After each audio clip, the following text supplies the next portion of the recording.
الملك الجبار الواحد القهار وأشهد أن لا إله إلا الله وحده لا شريك له رب السماوات والأرض وما بينهما العزيز الغفار وأشهد أن محمدا عبده ورسوله المصطفى المختار وصلى الله عليه وعلى آله وصحبه الأطهار الأخيار أما بعد.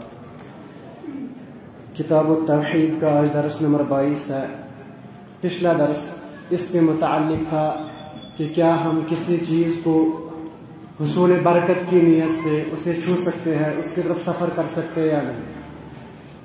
سورۃ النجم کی کچھ آیتوں سے اور ایک حدیث سے ہمیں یہ معلوم ہوا کسی بھی چیز کو حصول برکت کی نیت سے اس کے پاس جانا، اسے چھونا، اسے چومنا شرک میں سے ہے. اگرچہ کوئی یہاں سے جاتا ہے کعبہ یا حجر اسود کو چھونے کے لیے اس نیت سے تاکہ میں کچھ برکت حاصل کروں یا مجھے کسی بلا سے بچائے گا یہ پتھر، مجھے اس نیت سے اس کے پاس جاتا تو یہ بھی شرک میں سے ہے. ہاں، کعبہ کو چھونا، چومنا، طواف کرنا عبادت ہے اور اس عبادت کی نیت سے عبادت کرنا ایک عین رکن ہے. کیونکہ اللہ کے نبی علیہ السلام نے اس درخت کے متعلق جب صحابہ نے کہا ہمارے لیے بھی کوئی درخت رکھ دیجئے جس سے ہم اپنی برکتیں لیں جیسے کفار یا مشرکین لیتے ہیں، تو نبی صلی اللہ علیہ وسلم نے بیان کیا بالکل نہیں، یہ تو بالکل عقیدے یا لا الہ الا اللہ کے خلاف ہے. تو یہ بھی لا الہ الا اللہ کی ایک تفسیر تھی، لیکن ہر کسی کو اس کا علم ہونا ضروری نہیں ہے. کیونکہ جو نئے صحابہ مسلمان ہوئے تھے یا جو نئے تھے جنہوں نے کچھ ہی ٹائم ہوا تھا کفر کو چھوڑا تھا، ان کو بھی یہ معلوم نہیں تھا. تو ہم میں سے کوئی کیسے دعویٰ کر سکتا ہے مجھے سارا عقیدہ پتا ہے، میں کیا سیکھوں؟ صحابہ کو بعض مرتبہ دقیق مسائل انہیں لگا کہ شاید یہ شرک میں سے نہیں ہے، ہم تو لا الہ الا اللہ پڑھتے ہیں، لیکن اللہ کے نبی علیہ السلام نے بیان کیا حصول برکت کی امید صرف اللہ سے رکھنا یہ بھی لا الہ الا اللہ کی تفسیر ہے. تو آج ہمیں نیا باب ہے، اس میں بھی کچھ آیتیں اور ایک دو حدیثیں ہیں. آج کچھ آیتوں اور ایک حدیث کا تذکرہ کروں. باب ما جاء فی الذبح لغیر اللہ، اس کے متعلق کہ غیر اللہ کے لیے ذبح کرنا کیا ہے، اس کے متعلق کیا ہے. مؤلف رحمہ اللہ تعالی نے اس باب میں سورۃ الانعام کی ایک آیت ذکر کی ہے. اللہ تعالیٰ بیان فرماتے ہیں قل ان صلاتی و نسکی و محیای و مماتی للہ رب العالمین، کہہ دیجئے اے اللہ کے نبی علیہ السلام کہ میری نماز، میری قربانی.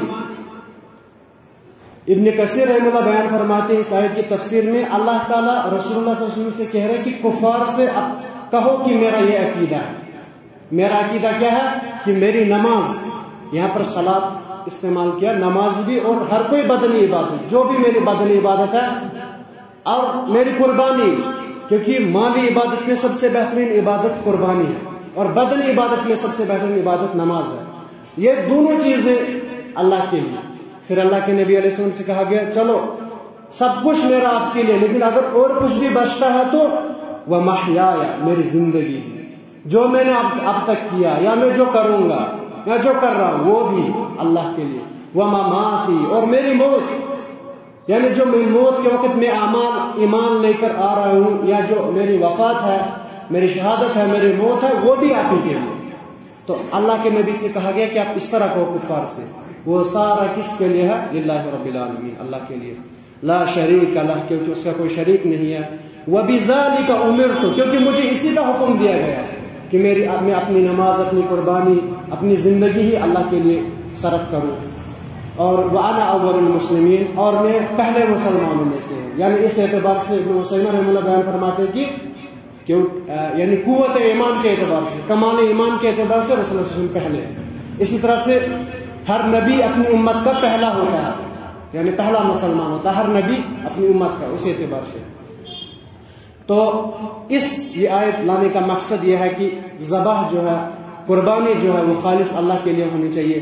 اگر کوئی شخص تقرباً، عزت کی نیت سے، کسی آدمی کی قربت کی نیت سے اس کے لیے ذبح کرتا ہے تو وہ شرک ہے. یا اگر نام تو اللہ کا لیتا ہے لیکن دل میں اسے یہ ہے کہ یہ فلانی کے لیے ہے، فلانی جن کے لیے ہے، یا جس طرح سے دور جاہلیت کی یہ کام ذکر کیا جاتا ہے کہ جب وہ نیا گھر خریدتے تھے تو وہ جانور ذبح کرتے تھے اس نیت سے تاکہ ہم جنوں وغیرہ سے محفوظ رہے، یعنی جنوں کے نام پر.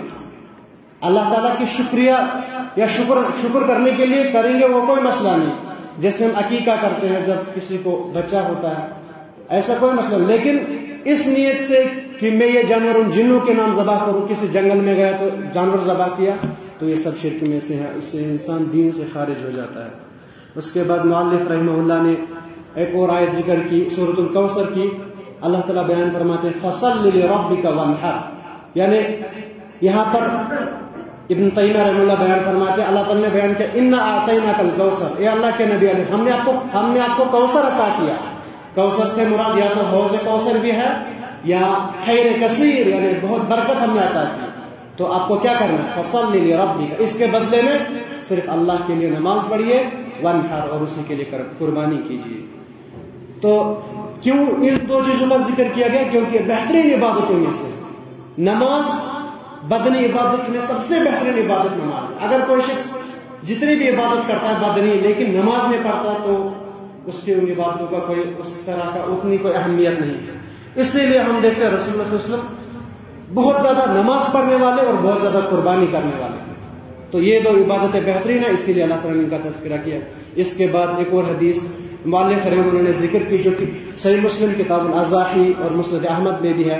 हज़रत अली रज़ियल्लाहु अन्हु बयान करते हैं हद्दसनी रसूलुल्लाह सल्लल्लाहु अलैहि वसल्लम बिअरबई कलिमातिन, अल्लाह के नबी अलैहि सलाम ने मुझे 4 कलिमात बयान किए।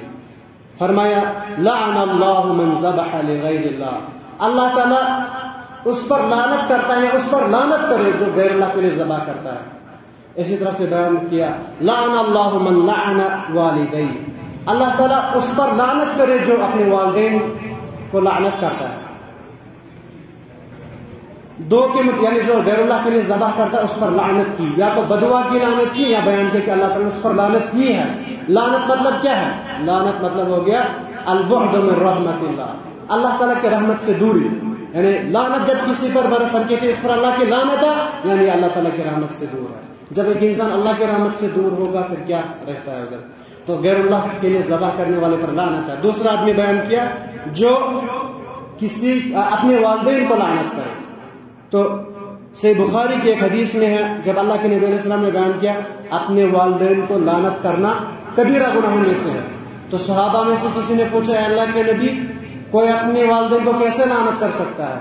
अल्लाह के नबी अलैहि सलाम ने बयान किया यसुब्बु अबर रजुली फयसुब्बु अबाहु, एक आदमी दूसरे आदमी के वालिदैन को गाली देता है या उनको लानत करता है, तो वो आदमी बदले में वो आदमी उसके वालिदैन को लानत करता है। इसका मतलब उसने अपने वालिदैन को लानत की। इसका मतलब इसी तरह से कोई आदमी दूसरे की माँ को लानत करता है, बदले में वो उसकी माँ को लानत करता है। इसका मतलब दूसरे के वालिदैन को बुरा भला कहना, दूसरे के वालिदैन को लानत करना अपने वालिदैन को लानत करने के बराबर है, और ये काम लानत का मस्तहिक है। अल्लाह ताला हमें इससे महफूज रखे। तीसरा आदमी बयान फरमाया लअनल्लाहु मन आवा मुहदिसा या मुहदसा, अल्लाह ताला उस पर लानत करे जिसने किसी बिदअती को अपने घर में जगह दी। अगर मुहदिस पढ़ेंगे तो बिदअती को अपने घर में जगह दी, या फिर अगर मुहदस पढ़ेंगे लानत है उस आदमी पर जिसने बिदअत ईजाद की। क्योंकि अल्लाह के नबी अलैहि सलाम ने बयान फरमाया कुल्लु बिदअतिन ज़लाला, हर बिदअत गुमराही है। और अल्लाह के नबी ने बयान किया वइयाकुम मुहदसातिल उमूर, आप लोग बचना कहीं आप दीन में कोई नया काम ईजाद न करना। यानी कि दीन में नया काम ईजाद करना गुमराही में से है। और नया काम दीन में ईजाद करने का मतलब ये नहीं होता कि वो बुरा हो, इंसान नेक समझ कर ही करता है, उसे लगता है मैं को अच्छा काम कर रहा हूं, लेकिन असल में उसकी जब दलील नहीं होती तो वो बिदअत बन जाता है। इसी तरह से चौथा आदमी बयान किया जिस पर लानत की लअनल्लाहु मन गय्यरा मनारल अर्द, अल्लाह ताला उस पर लानत करे जो जमीन के निशानात तब्दील करे। यानी कि जो दो बड़ पड़ोसियों के दरमियान हुदूद होते हैं, मेरी जमीन यहाँ तक है आपकी यहाँ से इधर है, लेकिन छुप छुप के वो निशानात तब्दील करता है, अल्लाह ताला उस पर लानत करता है, अल्लाह ताला उस पर लानत करे। इसी तरह से अल्लाह के नबी अलैहि सल्लम ने बयान किया एक हदीस में मन इक्तता शिबरन मिनल अर्ज़, जो आदमी किसी की जमीन से एक पालिश के बराबर भी लेता है, एक हाथ के बराबर जमीन लेता है, तो अल्लाह ताला क़यामत के दिन उसके गर्दन में 7 जमीनों का तोप डालेंगे। अल्लाह ताला हमें इससे महफूज रखे। अक़ूलु क़ौली हाज़ा अस्तग़फ़िरुल्लाह ली व लकुम लिसाइरिल मुस्लिमीन। को कुर्बान करते हैं कोई गैरुल्लाह के लिए, हमें मालूम नहीं वो इलाका है उसका खाना हराम है, हमें क्या करना मालूम करना चाहिए। ہم کس طرح معلوم کریں گے جب وہ دیا کیوں نہیں معلوم کرتے؟